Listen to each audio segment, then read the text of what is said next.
I've noticed as I've gotten older in life and I continue to age, I really start to appreciate the friendships that I've had with certain individuals over the years.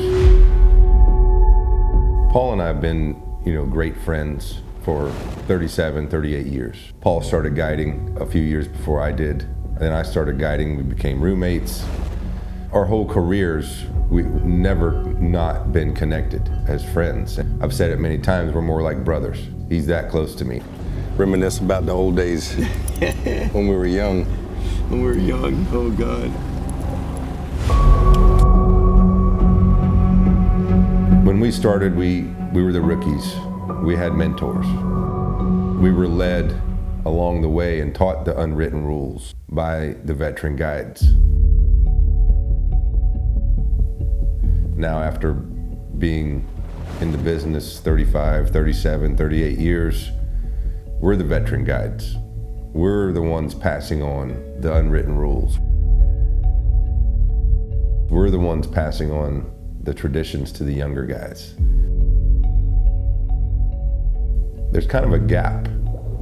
I don't know why or how it happened, but there's either guides that have been in the business less than 10 years or are all in their 20s, or there's guys in their 40s and 50s and 60s. There's not a lot of in between.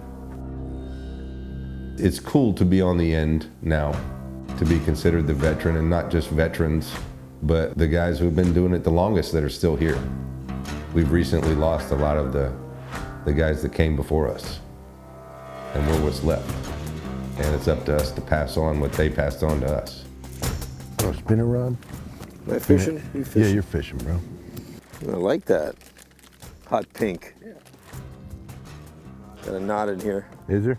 Yeah. Like a. Just like all of mine. My customers leave presents for me all the time. Oh, I know. Is it a little knot or? Yeah, it's already cut off, so it's a knot. But it'll work. Nah, that. It's always fun for Paul and I to get together, get out on the water. It's never about the challenge ahead. It's about just being together and reminiscing about the old days. And at this point in our careers, we've fished 250 plus days a year and have for 35 plus years. It's a lot of days on the water. So what kind of knot do you use to tie this, the braid? We were right here the last time we fished. Yeah. It's true, we were. Peter? Caught a snook. When I was young, fishing with some of my mentors, one of the key elements that they passed on to me was always being prepared with tackle, rigged in the boat, ready to go. If you're not prepared, that moment comes and goes. There he is. Good job, bro. Snook? Yeah. Yeah, I was gonna say, you look too dark to be a redfish. Oh yeah. Yeah, baby.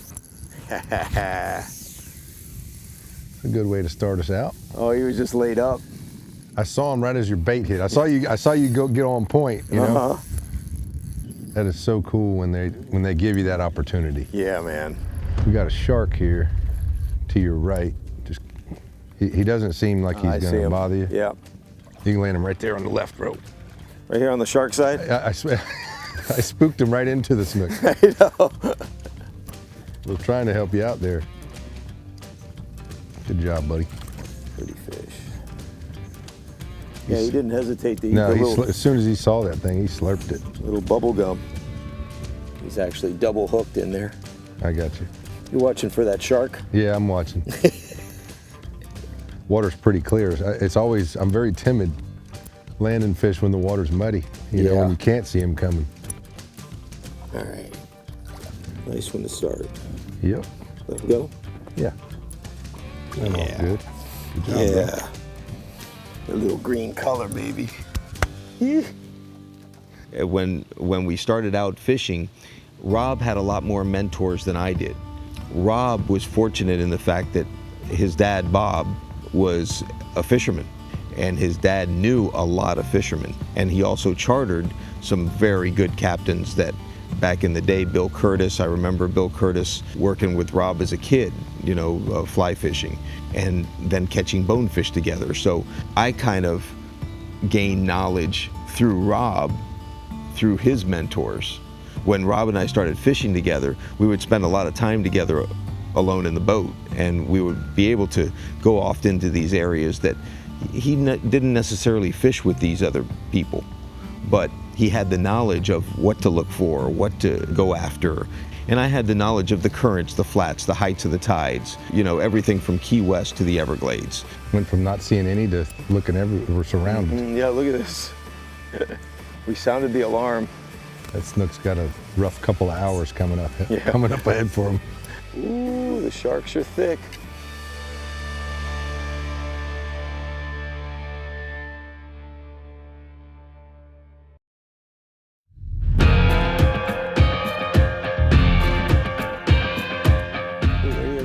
There he is. Good job, bro. Way to talk him into it. He wasn't committing there first. He wasn't convinced, was he? No. Took a little twitch. Right as you were casting to that one, another one took off to the left.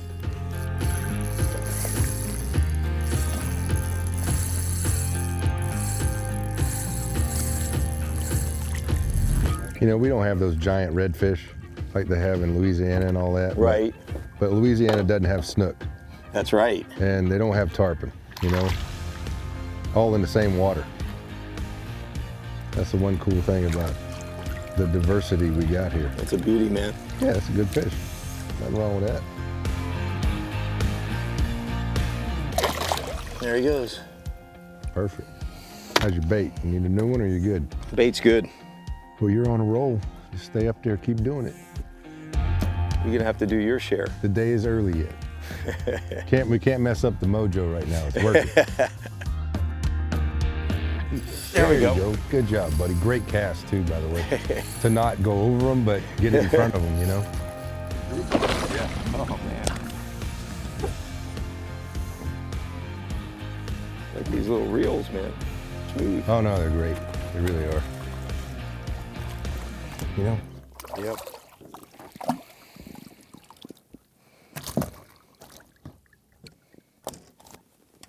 That one wasn't back. Oh. Nice. It's not quite the way I wanted to let him Thanks, go, brother. but he's happy. Let me fix your bait there. Good job, man. Okay, come on. I'm having fun. Come on. No. I'm ready to pull. Nope. Let's go. Nope. I want to see you catch one more. Stubborn today. I'm enjoying watching. This zoom's hanging tight. Yeah, I love these baits, man. Well, you know what I think is important? A lot of people, I think, overemphasize the fish, rejecting like a light pink to a dark pink to a, it's more, most important in sight fishing to me is you see the bait. Mm-hmm. So you can react to the where it is in reference to the fish when you're sight fishing. Exactly. You know, exactly. And you can see that bait well. Seems to work good in clear or dirty water. Yep. Kind of like when you're fly fishing. Right. Right? Yeah. It's always good to see your fly.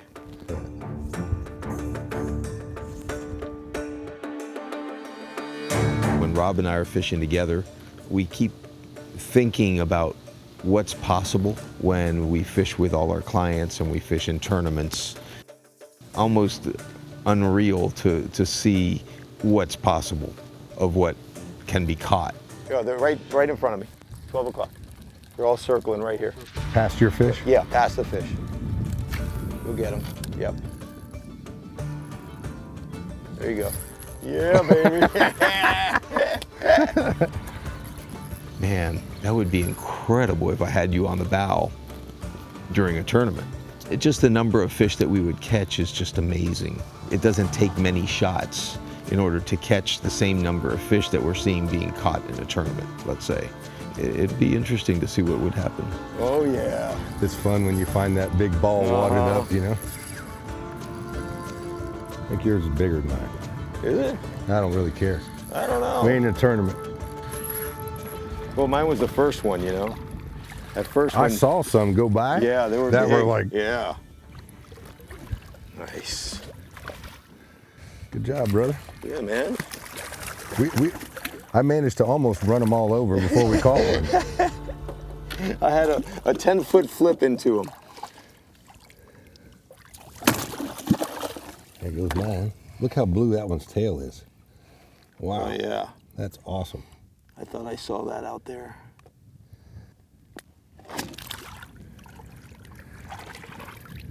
Well, that wasn't any fun. Another double header. So now I can keep pulling. I caught one. Yeah, you did catch one. You keep pulling. I might take this rod up there with me now that we saw that big ball. Yeah, fish. yeah, it's gonna happen again. I think so too.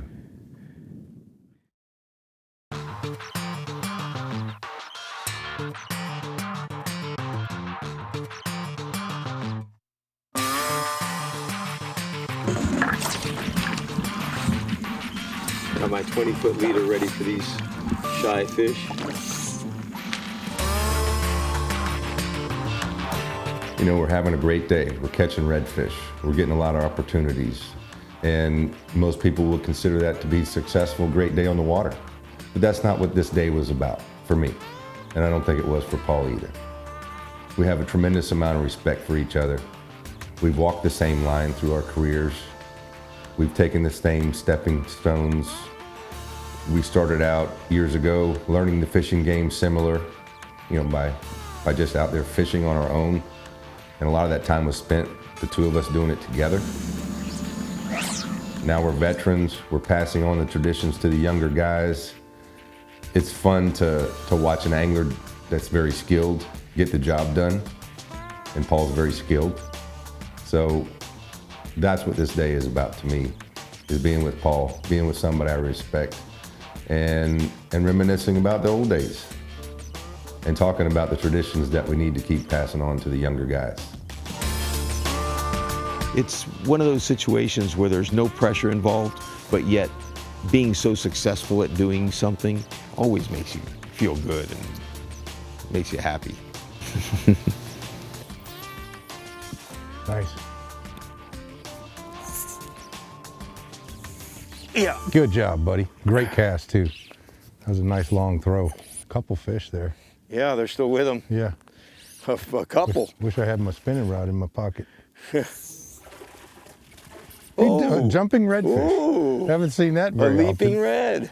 That's so fun to watch. That's the cool thing about doing this. You know, it's a team sport.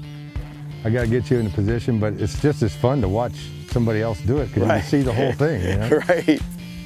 This guy's fighting good, man. Yeah. Oh yeah. Good fish.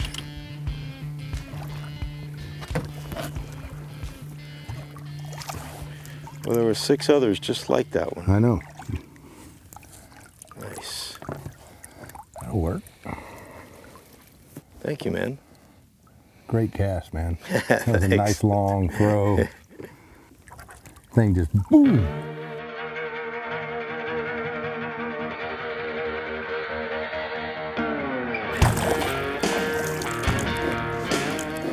Good job. All right. Catch another one. Get another one. Okay. I'm gonna We're back getting you up one in more. case we see multiple fish again and catch one on Oh, the see spinner. if we can get another double. Yeah. Wherever you're fishing on the flats, anywhere in the world, it's mainly a tide-oriented situation. What I mean by that is as the water falls off the flat gets too shallow for the fish and the bait fish to be there. They fall off in the channels, they fall off into the deeper areas. As the tide turns around and starts to come in and starts to rise, the fish tend to push up with that water. It all happens simultaneously. The rays start coming up on the flats. And over the years, here in Florida Bay, bonefish, redfish, crustacean type eating fish, permit, have learned to follow rays. There's definitely maybe multiple fish on this ray up here coming up. The rays go along the bottom, they're mudding, they're feeding, they're kicking up crustaceans out of the grass as they feed along the bottom, and the fish have figured out if they just let the ray play host, they can make an easier living just following the ray around. There's a little ray right here.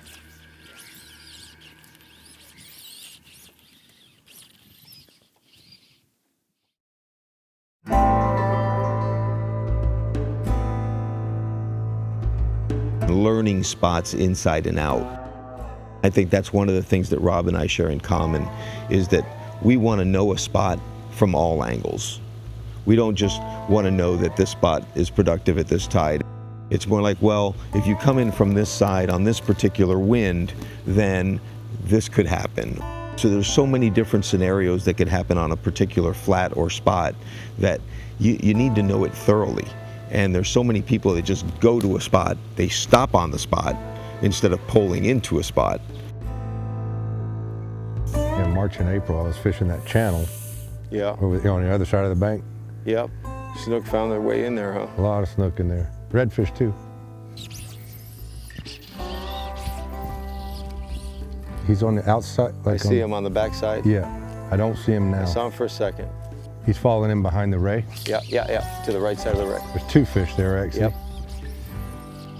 Nice. Long strip. Oh. Yes. Nice job. Can't catch up to him. Get down and set. There we yeah, go. baby. Yeah. That was cool. The other one ate it and I pulled it out of his mouth. Right on that ray. Woo. That was cool, Bubba. It's so fun, you know, Yeah, just man. when you can see it all happen, see it all come together. And especially when it happens in clear water. Right.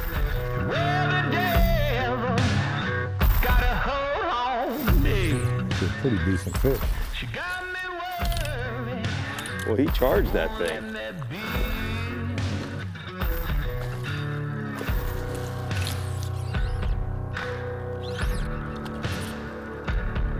Kept running back at me. I didn't know if I was going to get tight on him. I just kept waiting for it to go limp because I never really hit him. Got the hook in.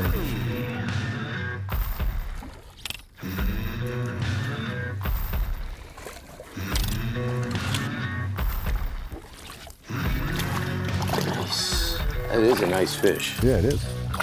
Actually a little bigger than I thought he was.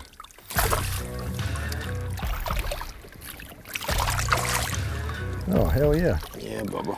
I love the color of them in the clear water, you know? Yeah. It looks like a penny. Thank you, bro. That was beautiful. I don't get to do that very often. I'm usually on the end that you were on. Uh-huh. That's so nice. Watching somebody else do it. It's fun to do it on myself on it. Tell you what.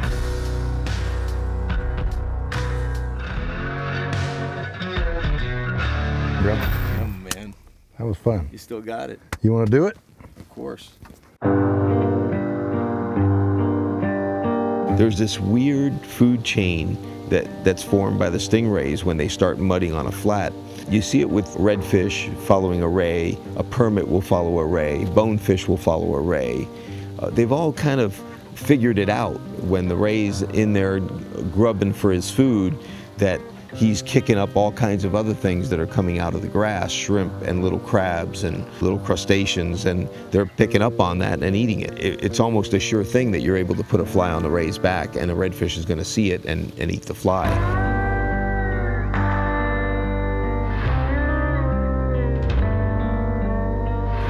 So I'm casting it at one of these rays that I'm talking about that's mudding, and Rob had seen a redfish on it.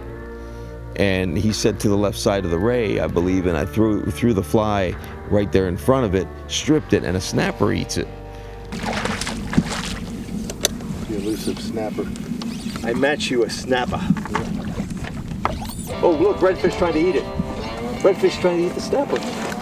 So I'm stripping the snapper in, and here comes the redfish from behind trying to eat the snapper. So I kind of slowed down the snapper, and Rob quickly threw the spinning rod out and got him on artificial. Dude, now that's the teaser right there. Now that's the teaser. I tease him in with my snapper, and you catch him. That's so crazy he stayed there that long. Oh my God, he wanted to eat him. Yeah. That's so funny, man. Hey, look who got the short end of this stick. First time I've ever seen that happen. I've never seen a redfish actually chase a snapper to try to eat it and then eat somebody else's bait. So that was pretty cool. He got a little scar on his back, like something grabbed him. A little battle wound.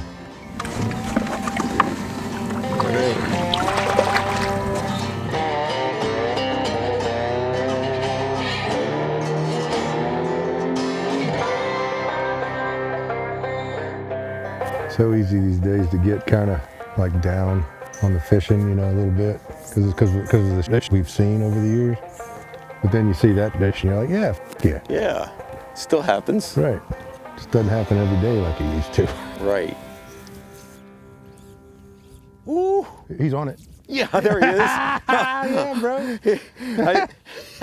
I thought he had You passed. gave up on it. Yeah, I did. I thought he had passed it up. No, that sucker spun right around. That was a great cast. Yeah, thanks, man. I was late in seeing them.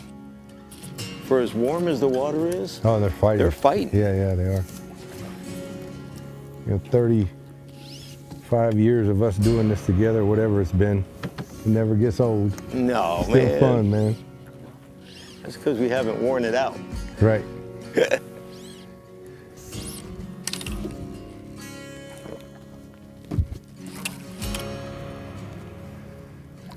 Oh, yeah.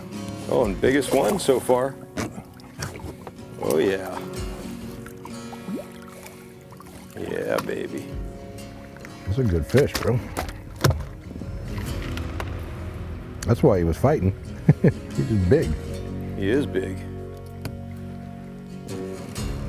He's got the shoulders on him.